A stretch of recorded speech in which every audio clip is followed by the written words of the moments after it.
신약성경 요한계시록 2장 20절 말씀 보시겠습니다.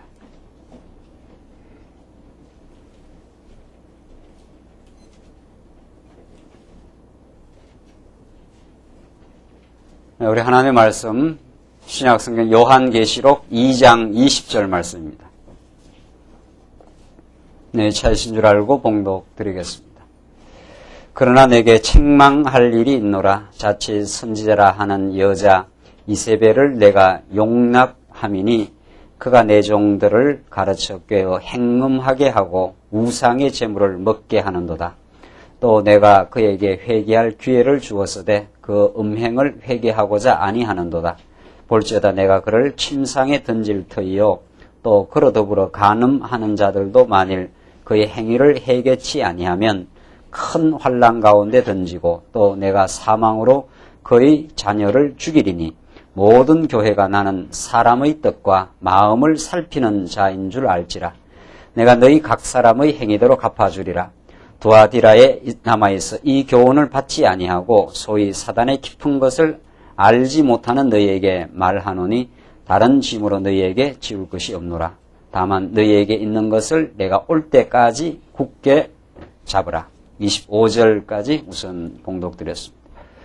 우리는 지금 계시록 말씀을 통해서 하나님께서 이 땅에 우리를 죄악 세상 가운데 두셨지만은 우리를 마침내 하나님의 그 승리의 길로 인도하고야 만다고 하는 그 하나님의 그 약속의 메시지, 무궁한 그 위로와 우리들에게는 큰 소망의 말씀을 우리가 지금 확인하고 있습니다.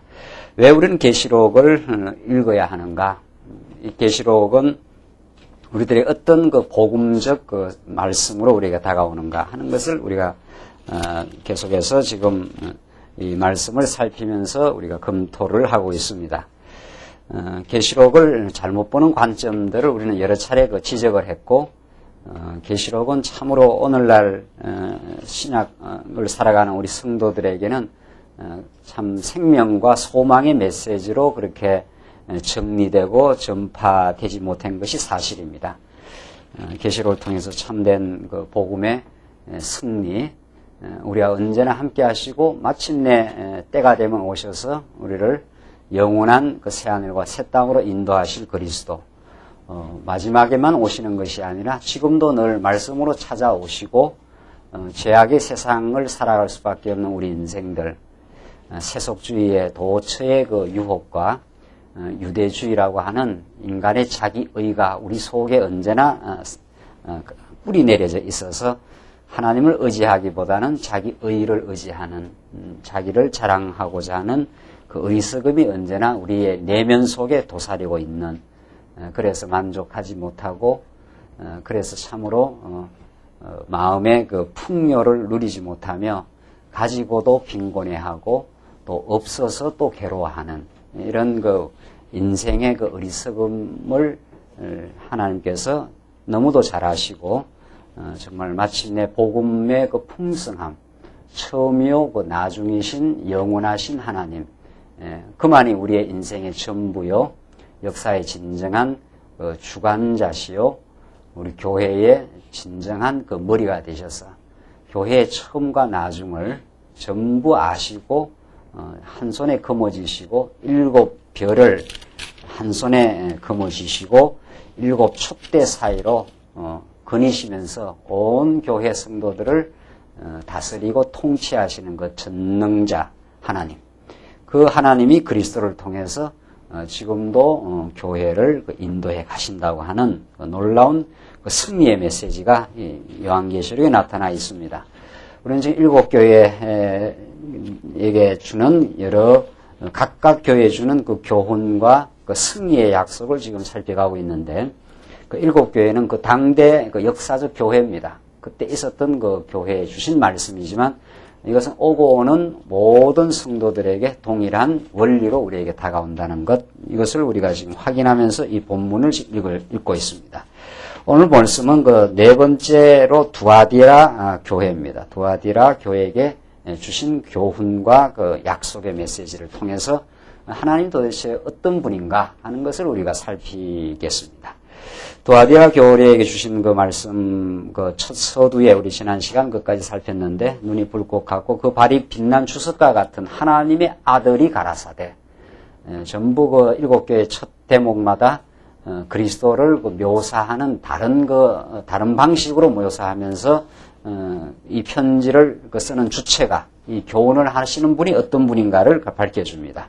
하나님의 아들이라. 도아디아 교회에 주신 말씀은, 하나님의 아들은 하나님과 같은 동등한 권세, 영광, 능력을 지닙니다. 그 아들은 아버지를 표상하고 그대로 빼어 담는다 그러는데, 그런 방식으로 하나님은 예수를 이 땅에 하나님의 아들로 보내어서 하나님의 모든 대권, 하나님의 통치권, 교회를 완전히 장악하시고 있는 교회의 머리 대신, 그것을 예수 그리스도에게 위임하시고 그리스도가 이 땅에 계시의 절정으로 오셔서 하나님의 아들로 오셔서 그 하나님의 존재와 능력과 그의 살아계심과 온 우주 만물을 한 손에 지금 거머쥐고 역사를 주관하심을 보여주신 분입니다. 그런 하나님의 아들, 즉 하나님과 동등한 능력과 권세를 가지고 있는 분, 이런 뜻입니다. 그분이 가라사대 이제 내가 내 사업과 사랑과 믿음과 승림과 인내를 아노니 내 나중 행위가 처음 것보다 많도다. 우리 지난 시간에 여기까지 했습니다. 이런 칭찬을 했습니다. 이 칭찬 내용들이 전부 다 외현적으로 외적으로 드러나는 무슨 큰 교회의 무슨 프로그램이나 일이 아니라고 지난 시간 제가 강조했지 않습니까? 이 계시록에 나오는 거의 대부분의 칭찬들은 전부 우리 안에 맺히는 성령의 열매입니다. 인격적 열매입니다.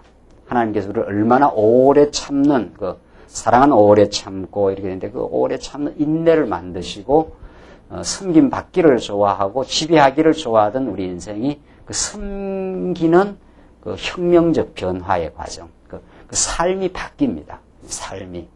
사실은 그게 제일 중요합니다. 예수를 결국 믿는다는 건 인생을 그리스도를 닮는 인생으로 바뀌게 하시는 하나님의 능력, 그걸 성령의 열매라고 합니다. 그것이 없는 모든 교회 일들은 다 자기 자랑이요, 자기 영광이요, 허탄한 일이요, 자기 자신에게 열매가 없습니다. 자기 안에 하나님의 사랑과 성도를 사랑하는 마음으로 행하는 모든 일이 자기에게 열매가 있습니다. 그러니까 아무리 이 땅 위에서 사람이 볼 때 많은 일을, 큰 교회를, 수백 교회를 세웠다 하더라도 그것이 자기에게 열매가 없는 일은 그걸 허탄한 일이라 합니다. 그만큼 기독교는 사실은 복음을 복음다이 깨닫게 되면 기독교의 올바른 신앙의 내용은 어디까지나 내면적이고 원리적입니다. 드러난 사건적이거나 이러지 않습니다. 물론 내면적 원리가 우리에게 이루어지고 성령의 열매가 맺혀져 가면 외현적으로 드러나는 어떤 사업, 어떤 행동이 있을 수 있습니다. 있을 수 있습니다. 그러나 그것은 그것 때문에 우리가 보람있고 가치 있는 것이 아니라 그런 일들을 행하면서 하나님을 배우고 그를 섬기고 성도를 사랑하는 그것이 열매입니다. 그것이 내 마음의 기쁨이요 행복이요. 그것 때문에 우리가 헌신도 하고 수고도 하고 드러난 어떤 전도도 한다든가 무슨 일을 한다든가 하게 됩니다. 그러나 그 일이 나를 충만하게 하지 않습니다. 절대로. 그래서 지금 도아디라의 교회에 또 다른 여러 지금 교회도 하는 건 전부 다 너가 잘 인내했다. 너가 비진리의 유혹을 받지 않고 잘 견뎠다. 믿음을 지켰다. 다 그런 뜻입니다. 전부 진리의 그 말씀에 견고하게 뿌리를 내려가지고 잘 믿음으로 싸워가고 잘 견디고 인내하고 또 성도를 향한 사랑을 가지고 있고 하나님을 절대적으로 의지하고 믿어나가는, 그래서 마음의 평화를 누리는 그런 것이 믿음의 승리입니다. 그 승리를 하나님께서 우리에게 주시겠다. 이것은 그야말로 살아계신 하나님, 영원히 지금 존재하시고 지금 우리를 다스리시는 그 하나님의 존재와 능력을 우리가 알지 못하고는 우리 안에 결코 이루어지지 않습니다. 하나님을 아는 것, 하나님을 더 깊이 알고 깊이 깨닫는 것 외에 우리 안에 성령의 열매를 맺어가는 길은 없다고 성경은 그렇게 말합니다. 우리는 잘 참지 못하고 우리는 이웃을 진정으로 사랑하지 않습니다. 그런 우리 타락되고 어리석은 존재에게 하나님이 찾아오셔서 우리에게 무궁한 은혜와 사랑을 깨닫게 하시고 우리를 하여금 그 십자가의 사랑 앞에 녹아나게 하시고 우리에게 영생의 말씀, 부활의 말씀을 우리에게 주셔서 전날의 세속적 가치관, 전날의 인간적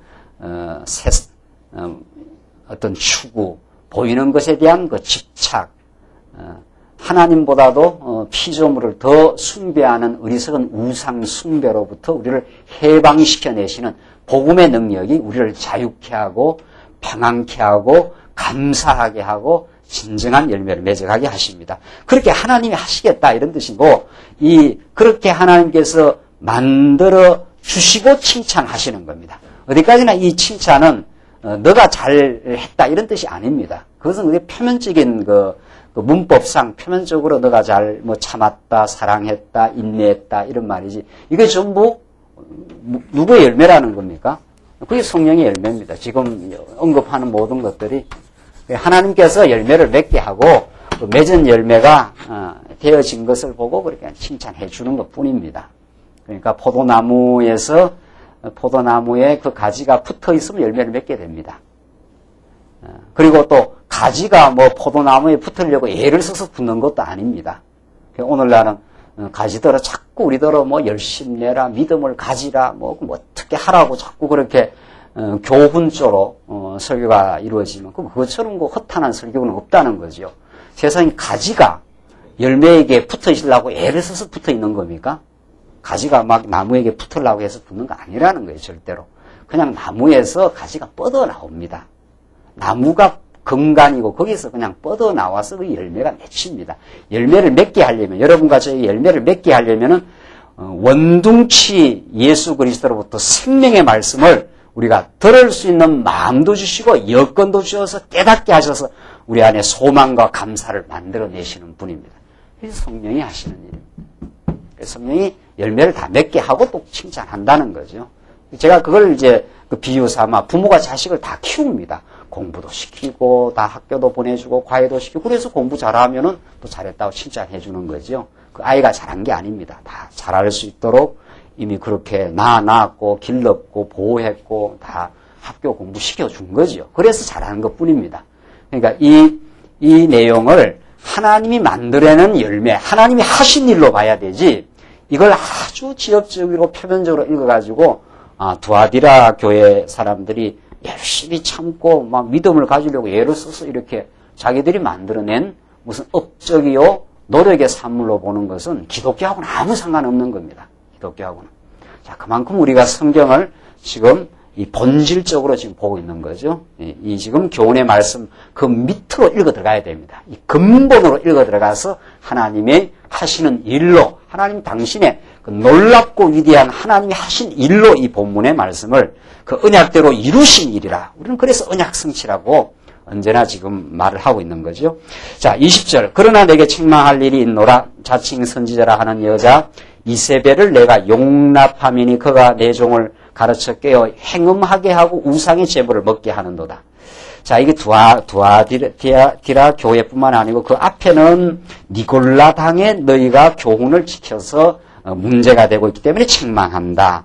지금은 이세벨을 너희가 따르고 있다. 이런 그 이름을 거명하면서 이건 좀 더 하나의 상징입니다. 무슨 이세벨이라는 게 구약에 나오고 나오는 인물인데 하나님의 종 선지자 엘리야와 대결했던 거짓 잘못된 비진리를 표상하고 있는 거죠. 비진리. 그래서 지금 자칭 선지자라고 하는 여자 이세벨을 내가 뭐라고 했습니까? 용납했다. 그걸 받아들였다 이 말입니다. 받아들였다.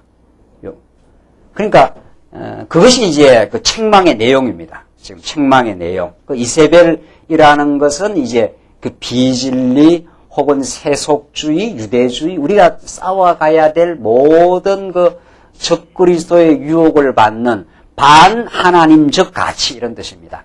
하나님 외에 다른 것을 더 가치롭게 보는 모든 인본주의 사상, 쉽게 말하면 다 그런 뜻입니다. 이세벨, 니골라당 다 그런 뜻들입니다. 세속주의, 유대주의 혹은 적그리스도 이런 그 비진리의 세력. 그것을 내가 용납함이니 이것이 하나님께서 두아디라 교회를 지금 책망하고 있는 부분입니다. 이 강한 책망입니다. 한번 보십시오. 21절 계속 보시면 또 내가 그에게 회개할 기회를 주었으되 그 음행을 회개하고자 아니하는도다. 음행, 이 영적 음행. 하나님만을 우리는 영원한 우리의 남편으로, 영원한 우리의 사랑의 대상으로, 그만에게 모든 우리의 영광과 존귀가 돌아가야 되는 걸로. 그 외에 우리가 다른 어떠한 것도 우리는 영광을 돌리거나 찬양을 하거나 의지하거나 하지 않아야 되는 거죠. 근본적으로 말하면. 그러나 우리가 그렇게 하고 산다는 거죠. 우리 타락된 우리의 생각, 아직도 남아있는 우리 옛사람의 구석은 그 하나님께 모든 영광을, 그에게 모든 정죄를 돌리는 것. 그런데 이세벨로 대표되는 이런 비진리는 그 행음, 우상의 재물을 먹게 한다 그랬지 않습니까? 그러니까 하나님보다 더 사랑하게 하는 게 있는 거죠. 세속적 가치라든가 자기 이름이라든가 자기의 자존심이라든가 이게 하나님 외의 모든 다른 것을 더 하나님의 자리에 갖다 놓는 행동 이런 뜻입니다. 그게 우상숭배요. 영적 행음인 거죠. 하나님 한 분으로 만족과 기쁨을 얻어야 되는데 하나님으로 만족 안 하고 세속적 가치도 적당하게 타협해서 적당하게 그것으로 우리는 더 마음의 기쁨과 자기 존재의 의미를 자꾸 누린다는 거죠. 그건 전부 하나, 이 세상에 있는 모든 것들은 하나님을 배우고 그에게 영광을 돌리게 하기 위한 방편일 뿐인데, 도구일 뿐인데, 그걸 목적시하는 그 모든 삶의 방식, 그 삶의 원리를 이세벨로 지금 대표하고 있는 거죠. 그게 행음이요. 그게 우상의 재물이라는 거죠. 그 우상을, 재물을 먹게 하는 그런 일이라는 거죠. 그래서 회개할 기회를 주었으나 회개치 아니하는도다. 그러므로 22절 볼지어다 내가 그를 침상에 던질 터이요 또 그로 더불어 간음하는 자들로 만일 그의 행위를 회개치 아니하면 큰 환난 가운데 던지고 또 내가 사망으로 그의 자녀를 죽이리니. 자, 이런 그 엄청난 하나님께서 그 채찍을 가한다는 거죠. 그러니까 하나님을 사랑하지 않고 하나님보다도 더 세상을 사랑할 땐 그걸로 말미암아 우리가 어려움을 겪게 됩니다. 그것이 반드시 그렇게. 또 그걸 겪어야 그것이 사랑의 징계입니다. 그러니까 하나님을 떠난 삶으로 계속 진행되는데 택한 백성이 아무런 채찍이 없으면 그걸 사생하라. 그렇게 말했습니다. 히브리서 말씀은. 그러니까 여러분과 저의 삶에 하나님 중심으로 살지 않았을 때 우리에게 어려움이 오고 사랑의 채찍으로 오는 거. 오늘 얘기는 아주 강렬합니다. 23절. 내가 사망으로 그의 자녀를 죽이리니. 이렇게까지 아주 심각한 하나님께서 채찍이 있다는 거죠. 큰 환난 가운데 던지고 또 내가 사망으로 그의 자녀를 죽이리니. 이게 얼마나 큰 그 채찍입니까? 보통 큰 채찍이 아닙니다. 이런 하나님을 떠나가는 하나님만을 섬겨야 할 백성이 그 이세벨을 용납하는 일, 이런 세속주의를 받아들이는 일, 그것을 하나님께 그냥 안 두겠다는 거죠. 그냥 안 둬야 우리를 사랑하는 겁니다. 그래서 우리 삶에 공고가 있는 겁니다. 우리 삶의 모든 공고는 그 공고의 원인은 밖에 있지 않습니다. 하나님께서 나를 간섭하신다는 증거고 사랑하신다는 증거고 나를 때려서라도 나를 하나님께 깨닫게 하시려는 하나님의 뜻이라는 거죠. 그래서 내가 사망으로 그의 자녀를 다 죽여버리니 이렇게까지 하나님께서 강렬한 질투를 지금 바라겠다는 거죠. 나를 내게로 와라 이런 뜻이죠. 나를 인정하고 나에게 모든 영광을 돌리고 그것이 너의 진정한 행복이라는 거죠. 도무지 기독교를 우리가 설명함에 있어서 기독교는 도대체 뭔가 한마디로 말하면 하나님이 전부다 그런 뜻입니다. 하나님이 우리 존재의 근원이고 우리 존재의 시작이고 우리 존재의 가치고 존재의 의미고 내가 행하는 모든 일의 궁극적 목적입니다. 우리 타락한 인간은 그와 꼭 반대로 생각합니다. 내가 삶의 주인이고 내가 의롭고 내가 어떤 일을 성취하고 나로 말미암아 어떤 일이 이루어지고 다 그겁니다. 그런 인본주의로부터 신본주의로의 가치의 변혁, 이건 참 이게 평생의 작업이라는 거죠. 나 중심의 가치관으로부터 하나님 중심의 가치관으로 움직여 나가는 그게 평생 하나님이 우리를 지금 만들고 계시는 작업이고 그것이 신앙 전부입니다. 사실은. 그게. 그 본질과 그 본질적 중심을 놓치고 그 외현적인 어떤 일에다가 우리의 신앙의 목표와 가치를 두면 그것처럼 또 예수 믿는 재미도 없는 것도 없습니다. 사실은. 하나님께서 인생의 자기 중심에서 하나님 중심으로 바꾸어내기 위해서 7, 80년 인생을 여기 두시고 온갖 시련을 겪게 하고 환난을 겪게 하고 우리를 바꾸어내시고 있는 하나님. 그래서 하나님만이 전부입니다. 하나님만이 당신이 이 우주와 역사의 처음이요 나중이요 내 인생의 존재와 처음이요 나중이다. 그걸 지금 인정하고 깨닫게 하시는 하나님의 역사입니다. 당신이 지금까지 나를 살렸고 당신이 나를 인도했고 보호했고 내게 지금 진리안으로 인도하시고 깨닫게 하시는 그 전부입니다. 이 고백을 마침내 만들어내게 하시려고 하나님께서는 이렇게 강렬한 교육도 하신다는 거죠. 사망으로 그의 자녀를 다 죽이리니 모든 교회가 나는 사람의 뜻과 마음을 살피는 자인 줄 알지라. 참 이거 정말 하나님도 어떠신 분인가 하면 사람의 뜻과 마음을 살피는 자인 줄 알지라. 내가 너희 각 사람의 행위대로 갚아주리라. 너희들이 나를 못 속인다 그런 뜻입니다. 예. 껍데기로 우리가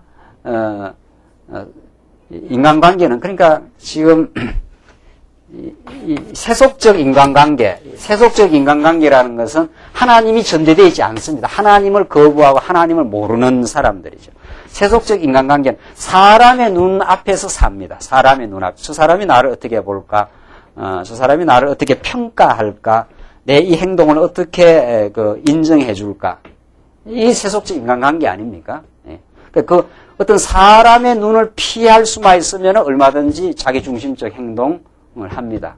또 그 사람의 눈에 맞추려고 우리가 그 행동도 하는 거죠. 그런데 오늘 본문의 말씀에 따르면은 하나님을 못 속인다 이 말이죠.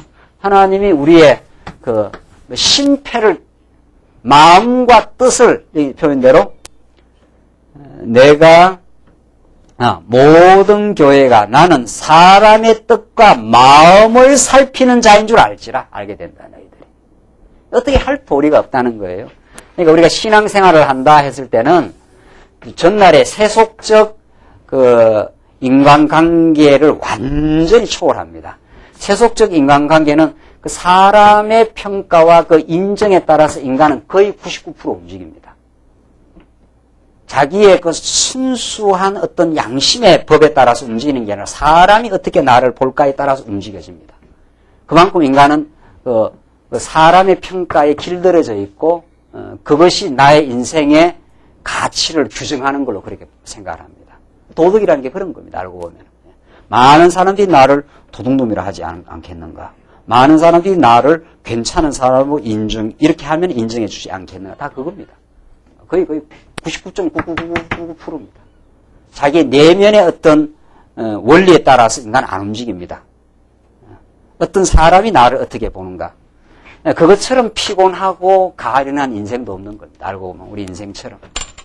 거기에 우리가 사실은 놀아나는 꼭두각시가 됩니다. 그러니까 진정한 자기 주체가 없는 겁니다. 그러니까 하나님을 알지 못하는 모든 인생은 자기가 주관이 있다고 생각하는 그 주관마저도 사람들에 의해서 형성된 사람들의 가치 판단에 의해서 영향을 받고 거기에 따라서 전전긍긍합니다. 거기에 따라서 긍지와 자부심을 느끼기도 합니다.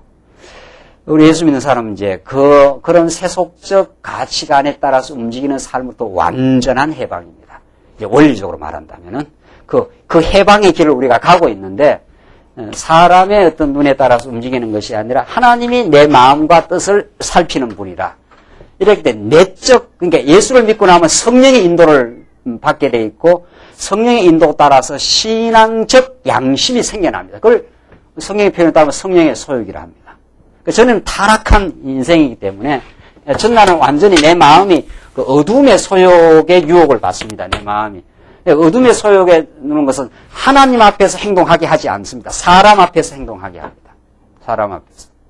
그래서 그 사람에 의해서 그 인정받고 의의를 드러내고 그것으로만 살던 인생이 예수님이 오셔서 영을 살리면 내 마음이 이제 좀 위로 올라오지 않습니다. 이 부분이 그 신앙 양심이라고 합니다.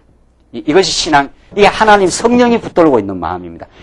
이 마음은 사람의 평가에 연연하거나 사람의 도덕적 기준 따라 움직이지 않습니다. 하나님이 이를 어떻게 생각하실까? 하나님이 지금 내 마음을 지금 보고 있는데 이 마음을 어떻게 평가를 하실까? 여기 따라 움직입니다. 그러니까 사람에 따라서 움직이는 게 아닙니다. 그러니까 얼마나 하나님의 앞에서 말씀의 인도를 따라 움직이기 때문에 얼마나 자유로운지 모릅니다. 모든 사람이 아니라 해도 yes 할 수 있습니다. 모든 사람이 yes 해도 아니요 할 수 있는 신앙적 용기, 기쁨, 확신, 이것은 하나님으로부터 마음의 감찰을 받는다고 느끼는, 진리의 인도를 따른다고 느낄 때 가능한 일입니다.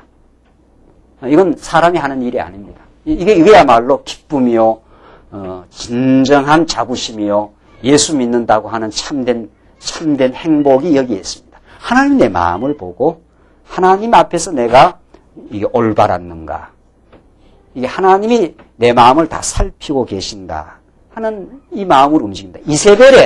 이세벨의 삶의 방식은 하나님을 제거하고 하나님보다 세상으로 사람들을 이끌어가는 방식입니다. 그러니까 하나님께서 그 이세벨의 방식을 허용하지 않겠다는 거죠. 너희들이 이세벨의 방식을 용납했다. 하나님이 우리를 살피고 계시고 하나님의 그 절대적 잣대와 표준이 있습니다. 교회는 그래서 세상 단체와 완전히 다른 가치관입니다. 세상과는 전혀 다른 가치관으로 교회는 지금 진행 중입니다. 모든 일을 통해서 하나님을 배우는 것, 이렇게 돼 있단 말이죠. 세상은 그렇지 않습니다. 세상은 어떤 일도 내 유익한 것, 이런 뜻입니다. 세상의 모든 가치관, 돈을 버리는 것도, 공부하는 것도, 사람을 만나는 것도, 모든 것은 나의 유익을 위한 것, 이렇게 돼 있습니다. 그게 세상의 가치관이요, 세상의 인간관계입니다. 그것이 참 빈곤하고 허약한 인간관이요, 가치관입니다. 그러나 교회에 오면 그게 달라집니다. 하나님의 자녀입니다, 우리가. 하나님이 우리를 사랑하시고 하나님이 우리 있는 그대로를 받아주시고 우리의 무한한 가치를 부여해 주십니다. 하나님의 자녀라는 거예요, 우리가. 그래서 우리는 세상으로 우리는 기뻐하고 즐거워하고 세상적 가치로 사는 사람이 아니라 하나님의 자녀됨의 가치를 이미 받은 사람입니다. 이거 이상 더 크고 행복하고 정말 놀라운 가치는 없습니다. 하나님이 자녀이기 때문에 그때부터는 점점 우리가 말씀을 깨닫고 사는, 하나님이 참으로 뭘 우리를 기뻐하실까? 하나님 내 이 마음을 어떻게 평가를 하실까? 이걸 봅니다, 언제나. 그래서 시류에 따르지 않습니다. 많은 사람에 따르지 않습니다. 많은 사람이 진리라면 진리에 많은 사람들이 진리를 말하면 진리에 따릅니다. 많은 사람들이 진리가 아니면 안 따릅니다. 그러니까. 적은 사람이 많은 사람 가운데 적은 사람이 비진리라면 그것도 따르지 않습니다. 적은 사람도 그게 진리라면 따르게 되어 있습니다. 그러니까 원칙이 그렇습니다. 세속적 가치 판단과 평가 기준과 완전히 다른 거죠. 이게 교회입니다. 그러니까 교회는 세상 가운데 이때 세상에 속하지 않았다, 이런 뜻입니다. 세상 가운데 이때 세상의 가치관과 그 길을 따르지 않습니다. 이게 예수 믿는 사람의 특권이요, 금지요, 자부심입니다. 이 교회 여러분들이 나오셨다, 교회 멤버가 되었다는 것은 세상과는 다른 가치관 속에 들어와 있고 하늘이 준 계시의 말씀을 따르고 있고 하나님이 오늘 나를 인도하셨다고 믿고 있고 하나님 내 마음을 지금 읽고 있다고 생각합니다. 내 마음을 읽고 있습니다, 하나님께서. 아무리 내 마음을 변명하고 다른 사람에게 그걸 변명하고 다른 사람을 속인다 하십시다. 또는 자기도 속인다 하십시다. 더 중요한 건 자기도 속입니다, 우리 인간은. 그만큼 우리는 자기 의에 사로잡힌 인간, 자기 의를 위해서 자기 마음에, 그러니까 이런 마음이 우리가 예수를 믿으면 이 마음이 이게 이렇게 올라오다, 이게 하나님 주신 마음이에요. 이건 아니지 하다가도 이쪽이 이걸 잡아 당겨버립니다. 이게 아직 강렬하면은. 그래서 합리화도 하고 변명도, 자기 변명도 합니다. 그러나 하나님 말씀이 강력하게 우리에 들어오면은 자꾸 이렇게 이쪽으로 끌려 들어가는 게 자기 변명, 합리화, 자기 은폐, 그런 겁니다. 하나님 말씀이 강렬하게 비치면은 이게 살아나면서 이 거짓된 마음을 쳐버립니다. 아니야, 내가 잘못됐어. 딱 이렇게 나옵니다. 내가 엉터리 같은 생각을 했어. 내가 하나님보다 사람을 더 의식했어. 바로 하나님 앞에 이제 인정하게 됩니다. 그게 얼마나 행복하고 아름다운 마음이에요. 그러면서 쭉쭉 신앙이 이제 자라가는 거죠. 강렬한 그 말씀의 빛이 내 영혼을 두들기면은 내 신앙 양심이 이제 살아납니다. 하나님이 이걸 기뻐하시겠지. 하나님이 내 마음을 보고 있고 이것이 틀렸겠지. 이렇게. 그러니까 하나님과 자꾸 이 대화가 이루어지는 거죠. 사람과 사람 간에서 저 사람이 나를 어떻게 볼까? 저 사람이 나를 잘못이라고 하면 어떨까? 여기에 그 정전정긍하는 것. 그 사람을 의식 안 하고 산다는 게 아닌데 예수 믿어도 사람 의식해야지요. 예수 믿고 예수 믿는 사람이 수요일날 하면서 팬티밤으로 나온다든가 이러지는 않잖아요.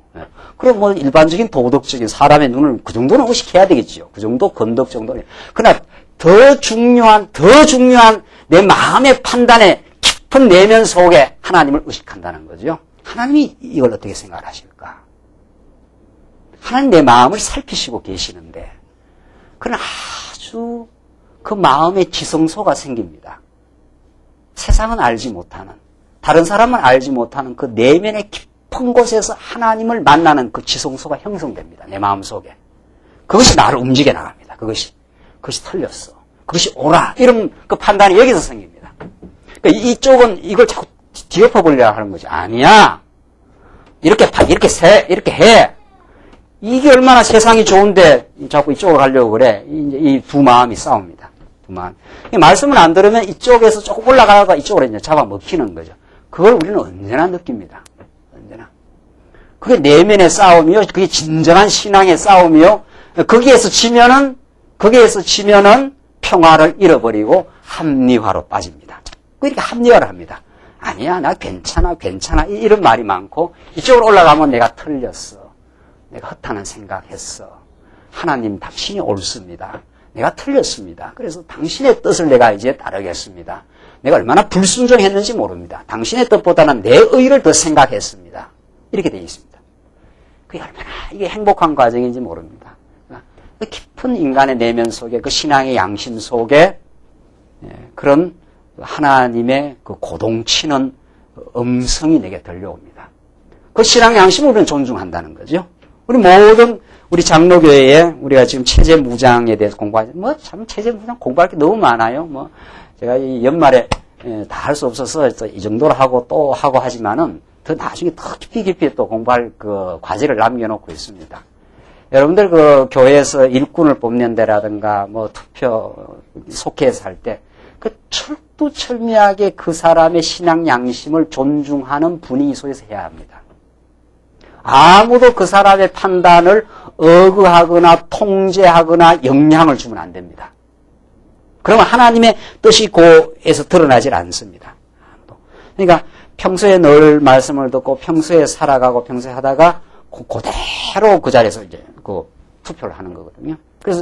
그래서 장로교회 전통 우리 신앙에서 누가 누구에 영향을 주면 안 된다는 거예요. 이렇게 하는 게 좋아. 이렇게 하면 안 돼. 이런 걸 안 한다는 거예요. 그 사람이 지금까지 살아오면서 하나님 주신 그 신앙의 깨달음이 그대로 있는 겁니다. 그걸 그대로 노출을 시키는 거죠. 그 있는 대로 드러나야 그게 하나님의 뜻입니다. 그것이 있는 대로 안 드러나고 자꾸 이렇게 저렇게 하게 되면은 그 있는 대로 안 드러나잖아요. 그러면 하나님의 뜻을 사람들이 깊이 못 깨닫습니다.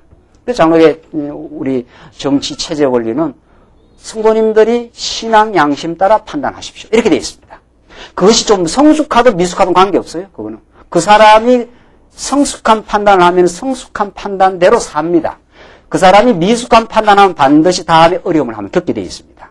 그걸 겪어야 됩니다. 그러니까. 반드시. 그걸 겪어야 자기가 깨닫고 성숙하게 되어 있거든요. 그러니까 딴 사람을 흉내내도 안 됩니다. 자기는 실제 이 정도인데 이 사람이 영향을 줘버렸다 치십시다. 이렇게 하는 게 좋겠어. 이러면 이 사람은 이 사람만큼의 성숙한 판단이 아닙니다. 그런데 이 사람이 직접적 영향을 줘서 이 사람의 수준 정도밖에 안 되는데 이 정도에 자기가 툭 판단을 했다 치십시다. 그럼 이때는 한번 껍데기로 판단해도 그 다음에는 또 판단 잘할 수 있습니까? 다시 어디로 떨어집니까? 다시 툭 떨어집니다. 이쪽으로. 또 이쪽이에요. 이 사람이 스스로 성장해서 여기까지 와서 이 정도 판단을 할 수 있어야 합니다. 그렇죠? 그래서 우리는 이 과정을 넘어가는 이걸 우리는 하나님의 성령의 교육이라고 합니다. 성령께서 우리를 키워내십니다. 반드시 키워내시고 또 이쪽에 올라가 있다고 절대적으로 선이고 이쪽은 절대적으로 악도 아닙니다. 이건 좀 집어넣어 말하면 이건 초등학생이고 여기는 뭡니까? 대학생이고 초등학생이라고 뭐 나쁜 일이 있습니까? 나쁜 거 없습니다. 초등학생은 초등학생으로 진지하게 판단하고 성장하면 되는 겁니다. 그렇죠? 그러니까 여기서 이쪽에 영향을 줘서 이렇게 판단을 했다 치면 이 사람은 헛개비가 되는 겁니다. 이제 이만큼의 공백이 생긴 겁니다. 자기하고 다른 삶을 지금 살고 있는 거죠. 하나님이 그걸 원하지 않습니다. 어린아이가 여러분들 그 초등학교 한 1학년 되는 놈이 대학생처럼 톡 갑자기 행동을 하면 그 부모가 기겁을 할 노릇 아니냐 말이야. 야, 너 좀 뭐 약 먹었냐 말이지. 그 초등학교 1학년 되는 게 아버지 보고 말이지. 아버지 염려하지 마십시오. 내가 나가서 돈 벌어가지고 아버지 편하게 해드리겠습니다. 너 약 먹었냐? 너 정신 차리라 말이지. 네 1학년인데 그럴 거 아니냐 부모 같으면은. 그러니까 우리 하나님 아버지는 우리가 이렇게 이상한 삶을 사는 걸 원치 않습니다.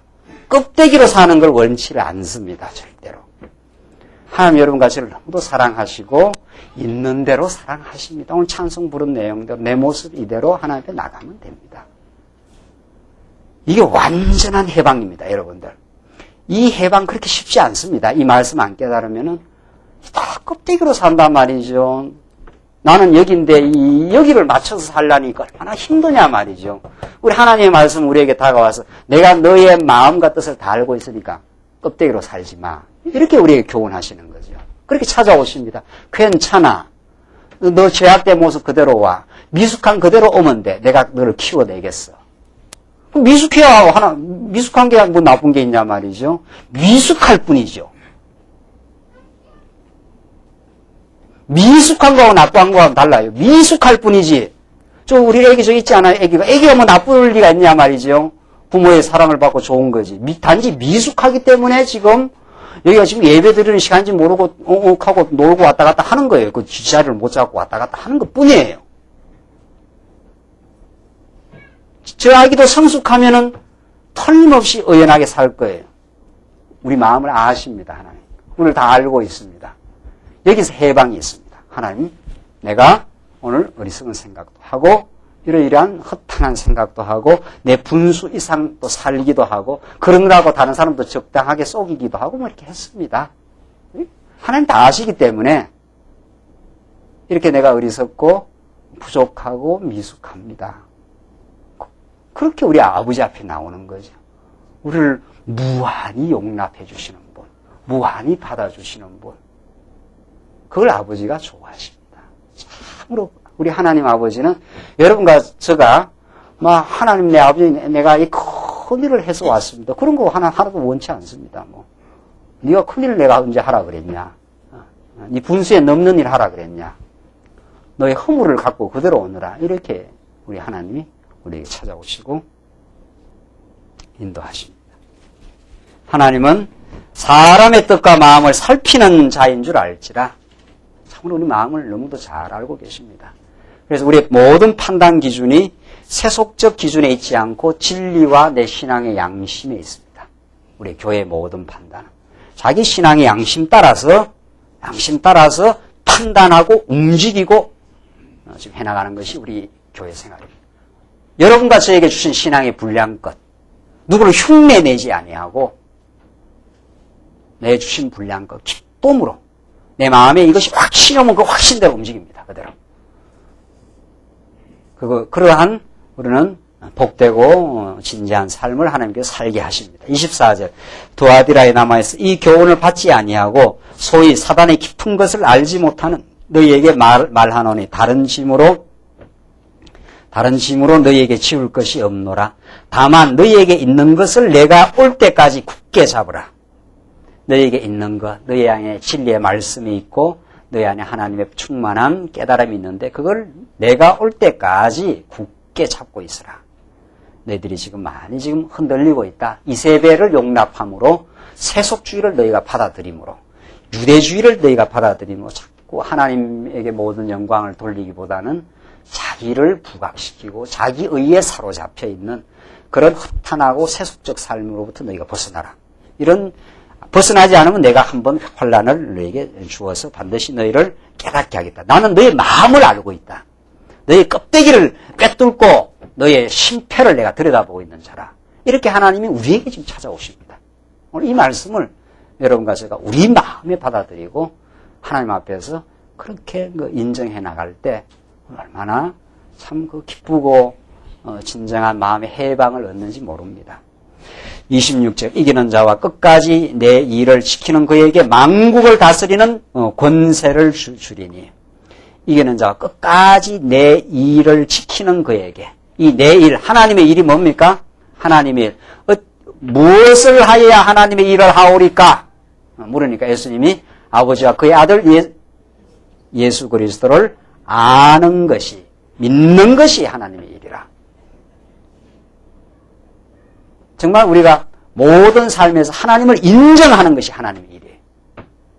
나의 허물을 깨닫고 하나님이 나를 지키셨다고 인정하는 것. 우리 광야에게 지켜야 될 게 뭐냐 말이죠. 우리에게 들리는 이 하나님 중심의 메시지. 하나님 내 마음과 뜻을 다 아시고 있는 심판자요.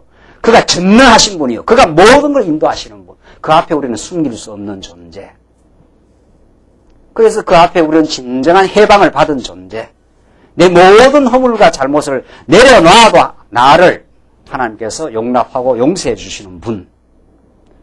이런 우리 진리를 우리가 지켜나가고 있습니다. 이 세상이 우리에게 줄 수 없는 진리요. 세상이 우리에게 가져다 줄 수 없는 신령한 가치입니다. 여러분, 이 교회에 나오시고 이 말씀을 듣고 아직도 세상이 부럽고 아직도 세상 것이 더 좋아지면 아직 예수를 모르는 겁니다. 참으로 우리가 예수를 알면 예수로부터 주어지는 평화, 그리고 주어지는 그 신앙 양심의 자유, 그 자유를 따라서 우리가 선택하고 자유를 따라서 우리가 교회를 나오고 자유를 따라서 우리가 자원해서 짐을 지고 자원해서 자기의 할 바를 해나갈 때 참 얼마나 우리는 그 행복한 길을 가는지 모릅니다. 전날에 얼마나 다른 사람이 눈을 의식하느라고 그래서 포장하기 바쁘고 그래서 전전긍긍하고 내 마음도 속여야 하는 이런 복잡한 우리 인생 말이에요. 여러분들 인생이 밖이 복잡한 게 아니라 내 내면이 복잡한 거예요. 말씀을 안 들으면. 이게 복잡한 거예요. 이게. 항상 이렇게 궁리하고 변명하고 합리하느라고 복잡하거든요. 하나님 내가 이렇습니다. 이렇게 나가면 아주 그 마음이 시원합니다. 그건 진리가 우리에게 주시는 큰 힘이요 해방의 능력입니다. 해방의 능력. 그래서 그럼 내 일을 지키는 그에게는 진리를 지키고 자기 양심을 지키는 일, 신앙 양심. 옛날 타락한 양심 말고요. 인간에는 진정한 양심 없는 겁니다. 인간은 옛날 타락한 양심은 우리 사람들이 쓰는 일반적인 양심 있지 않아요? 그건 전부 다 자기 유익을 위한 양심입니다. 자기 유익이 있으면 양심 이야기하고 자기한테 손해 오면은 얼마든지 바꾸는 양심입니다. 우리 인간이란 거. 그 신앙 양심, 하나님이 부여해 주신 양심, 하나님이 내 마음을 지금 들여다보고 있다고 하는 그 마음, 그건 정말 고귀한 거죠. 그걸 지키라는 거예요. 그걸 굳게 잡으라. 26절 이기는 자와 끝까지 내 일을 지키는 그에게 만국을 다스리는 권세를 주리니. 참 우리는 만국을 다스리는 자라는 거예요. 교회란 건 뭐라고 그랬습니까? 에베소서는 만물 위에 뭡니까? 만물 위에 뭐가 있어요? 교회가 있고 교회 위에 뭐가 있어요? 네, 그리스도가 머리로 있습니다. 교회는 여러분들 교회가 이렇게 예배당 요 안에 있다고 생각하면 안 됩니다. 이거는 보이는 교회고요. 우리가 지금 이걸 교회라고 하면 얼마나 우리가 답답해요. 지금 기둥도 하나 있고 말이죠. 이게 교회당입니다. 이 건물은 교회당이에요. 그러니까 세상 속에 있는 것 같지요. 우리 광야에 교회당이 있으니까. 교회는 여기 있는 게 아닙니다. 여기 있습니다. 만물 위에 있습니다. 만물을 다스린다 그랬어요. 세상의 모든 가치관을 압도하는 신령한 가치관, 그 진리의 메시지, 하나님의 살아계심 이런 뜻이죠. 그로부터 모든 것이 시작하고 모든 것이 종결되는 것. 그에게 모든 영광을 돌리는 일. 그게 우리 신령한 가치. 그리고 만물 위에 교회가 있습니다. 그러니까 만국을 다스리는 권세를 교회가 갖고 있는 겁니다. 교회가. 그리스도가 갖고 있고 그의 지체인 우리 성도가 세상 모든 것을 다스리는 그 위에 있는 거죠. 근데 위에 있는 교회 성도가 어디 가서 절절절절 아부를 하면 그 참 꼴부연이란 말이에요. 여기 내려가고 여기를 갖다가 선망을 하고 아부를 하고 여기가 굉장한 가치인 줄 알고 여기다 엎어지고 말이지. 이러면 이제 하나님이 이제 속상해서 두들겨 패는 거죠. 이게 그렇게 좋으냐 하고 내가 너를 얼마나 사랑하고 이 가치와 비교 안 되는 가치를 너에게 좋지 않았느냐. 만물 위에 교회가 있다. 그게 예수 믿는 사람의 가치 기준입니다. 그러니까 오늘 이 계시록 우리가 여러분들과 제가 들으시고 정말 이런 말씀들을 만국을 다스리는 권세를 주리니 이거는 무슨 수사학적 표현이 아닙니다. 무슨 이 사실을 정언하는 진리의 메시지예요.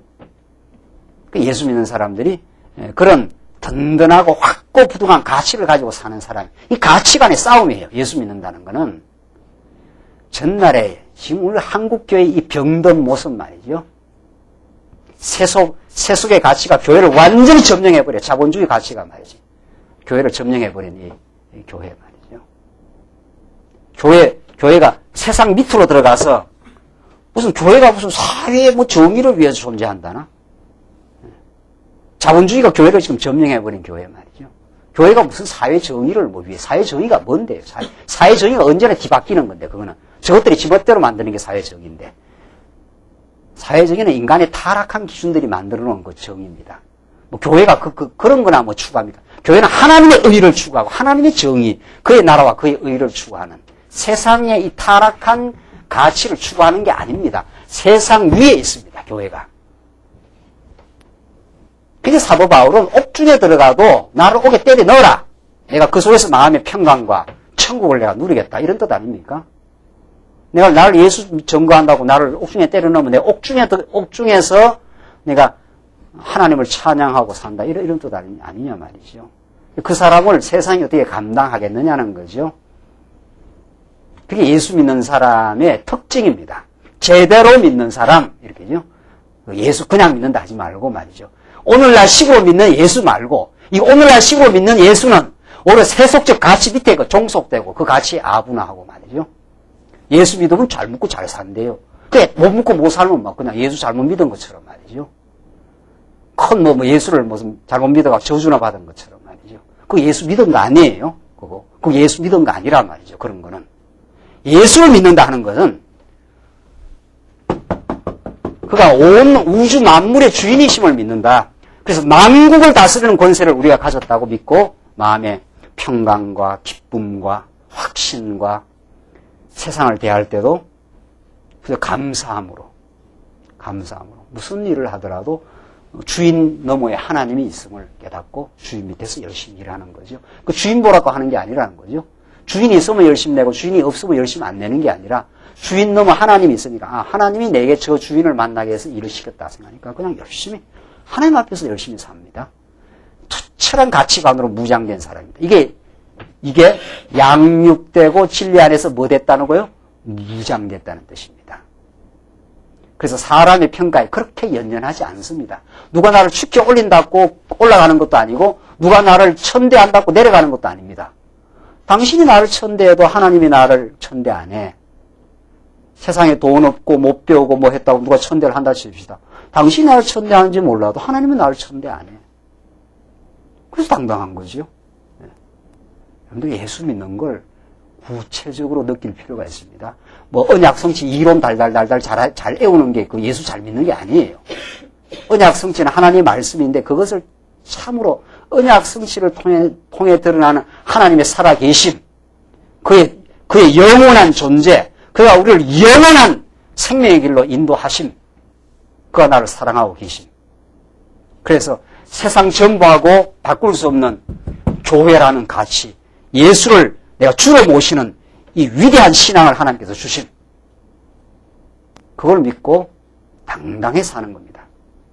돈이 좀 없어도 부유하고 돈이 많아도 교만치 아니하고 누가 나를 천대해도 끄떡없고 천대 누가 하는가 보다 그러고 누가 나를 쉽게 올려도 나는 그리 쉽게 올라갈 사람이 아닙니다. 나는 하나님 앞에서 죄인이고 하나님이 나를 안 붙들었으면 나는 아무것도 아닙니다. 하나님이 그저 나를 자녀로 삼으시고 귀한 존재로 주셨기 때문에 당신에 따라서 내가 움직이지 않습니다. 나는 하나님 앞에서 복된 인생을 지금 누리고 사는 인생입니다. 얼마나 우리는 예수 안에서 참으로 그 중심이 서 있는, 그래서 하나님을 참으로 충성하는, 하나님만이 당신이 나의 전부입니다. 그리스도만이 나의 인생의 목표요, 내 가치요, 내가 죽는 날까지 지키게 될 참된 가치입니다. 그래도 우리는 마음의 평강을 누리고 삽니다. 이 거칠고 험한 세상, 이 고단한 세상을 우리가 살지만은 그 가치가 있기 때문에 나를 사랑하시는 분이 언제나 나를 귀하게 대접합니다. 세상은 여러분과 저를 그렇게 귀하게 대접 안 합니다. 우리가 좀 세속적 가치가 있으면 귀하게 대접해 주는 척 하다가 없어지면 바로 박대하는 게 세상입니다. 뭘 그렇게 세상을 의지하고 사시겠습니까? 그렇게 세상의 평가에 연연하고 사시겠느냐 말이죠. 그건 예수 제대로 믿는 거 아니에요. 정말 우리가 예수를 제대로 믿는 길이 무엇인가? 진정으로 예수를 믿는 길이 무엇인가? 오늘 이 계시록은 우리에게 그런 놀라운 가치를 교훈해 주고 있습니다. 이세벨을 따르지 말라. 이세벨을 너희가 용납한 것은 너희가 허탄한 가치에 지금 쏘은 것이다. 내가 너를 얼마나 사랑하고 너를 마침내 영원한 새하늘과 새 땅으로 인도하고야 말 것이다. 지금도 내가 너를 인도할 것이다. 너를 교육시키고 있다. 내가 너 마음을 지금 살피고 있기 때문에 빨리 내한테 거꾸로 져라 이 말이죠. 하나님 앞에 두 손 들고 나오고 너 허물을 인정하라 이 말이죠. 하나님이 우리를 그렇게 우리 말씀으로 파고 들어와요. 그래서 이 말씀 들으면 자꾸 이게 자라요. 이 신앙 양심이 자라요. 이게 자라요. 내 마음속에 하나님을 모시는 그 아름다운 그 지성소가 생겨나고 하나님을 만나는 그 마음의 신앙 양심의 그 공간이 생깁니다. 얼마나 마음이 기쁘고 즐거운지 모릅니다. 그러니까 아침에 일어나도 감사하고 저녁에 잘 때도 마음으로 감사하고 오늘 하루 생활 지켜주셨음을 참 감사합니다. 우리가 어제 사석에서 우리 성도님하고 성도님 지금 여러 가지로 어려워가지고 막 직장 구하느라고 여기저기 쫓아다니면서 그 마음이 자꾸 뺏깁니다. 또 가서 또 잘 되지도 않고. 그래서 제가 잠깐 어제 차 한잔 나누면서 하나님께서 집사님을 여기로 보내신 것은 직장을 잡으라고 보낸 건 아닙니다. 직장을 잡아야 하고 또 일도 해야 하는데 하나님을 기억하고 그 하나님을 배우게 하려고 이곳에 보냈습니다. 우선 그 가치를 꼭 붙드시고 그런 중심을 이 말씀을 들으면서 자꾸 공급을 받으시면서 이제 직장도 구하시고 일도 하십시오. 직장을 구하는 게 목적은 아닙니다. 그것은 하나님 주시는 방편이고 지금까지 살리고 입히고 앞으로 인도해 가실 겁니다. 그 하나님을 먼저 찾으시고 그의 나라와 그의 의를 구하시고 그 모든 걸 하나님께서 이제 인도해 가십니다. 우리 예수 믿는 건 그런 겁니다. 우리는 세상에 속하지 아니한 하늘에 속한 사람, 그래서 하늘의 신령한 가치를 우리가 가지고 있는 사람, 만국을 다스리는 권세를 우리가 가지고 있는 사람. 결론 지읍시다. 그가 철장을 가지고 너희를 다스려 질그러 깨트리는 것과 같이 하리라. 내가 내 아버지께 받은 것이 그러하니라. 내가 또 그에게 새벽별을 주리라. 귀 있는 자는 성령이 교회들에게 하시는 말씀을 들을지어다. 그가 철장을 가지고 저희를 다스려 질그러 깨트리는 것 같이 하리라. 다 사단 권세를 마지막 날 예수님이 철장 권세, 철 막대기를 가지고 와서 질그릇을 두들겨 패니까 얼마나 그게 파삭파삭 잘 깨지겠느냐 말이죠. 그래서 완전히 사단 권세, 우리를 지금도 유혹하고 우리를 교란시키는 사단 권세들, 어둠의 소욕들, 육신의 정욕들, 이생의 자랑, 하나님 중심으로 살지 않는 어리석은 내 마음들, 이걸 하나님께서 마침내 우리를 정리해 줄 것이라. 하나님께서는 그렇게 우리에게 말씀하고 계십니다. 하나님은 반드시 우리를 변화시킵니다. 어떤 경우에도 하나님은 우리의 허탄함을 포기시키고 우리의 중심을 변화시키고 하나님께서 우리의 속마음을 들여다보시면서 하나님 앞에 내어놓게 만들게 하시고 거꾸로 틀어지게 만들고 그 앞에 두 손 들고 나오도록. 그래서 그의 의만을 노래하고 그 앞에서 뛰놀고 그 앞에서 감사하고 그 앞에서 우리의 허물이 드러나도 용납하신 하나님. 그런 진리 안으로 우리를 인도하십니다. 우리는 너무도 많이 세상과 타협하고 세상의 가치를 선망하는 어리석음이 있습니다. 오늘 이 들은 말씀이 여러분들에게 진정한 용기와 참된 가치를 부여하셔서 넉넉하게 이기시고 이 거칠고 험한 세상이지만 예수와 함께 우리를 사랑하시는 그리스도와 함께 복되고 정말 아름답고 순수한 삶 살아가시기 바랍니다. 기도하십시다. 우리 자비로우신 하나님 아버지, 우리에게 베푸신 은혜를 감사합니다. 두아디라 교회 사랑과 믿음이 있었지만 또 때로는 이세벨을 용납하는, 비질을 용납하여 많이 헤매고 행음하고 어리석었던 두아디라를 하나님께서 책망하시고 그들을 마침내 징계하셔서 그들을 성장시키시고 새롭게 하실 하나님의 말씀을 저희들 공부했습니다. 주께서 우리가 얼마나 이세벨의 교훈을 따르며 세속의 가치를 우리가 가치에 유혹당하기 쉬운 연약한 어리석은 존재인지 알 수가 없습니다.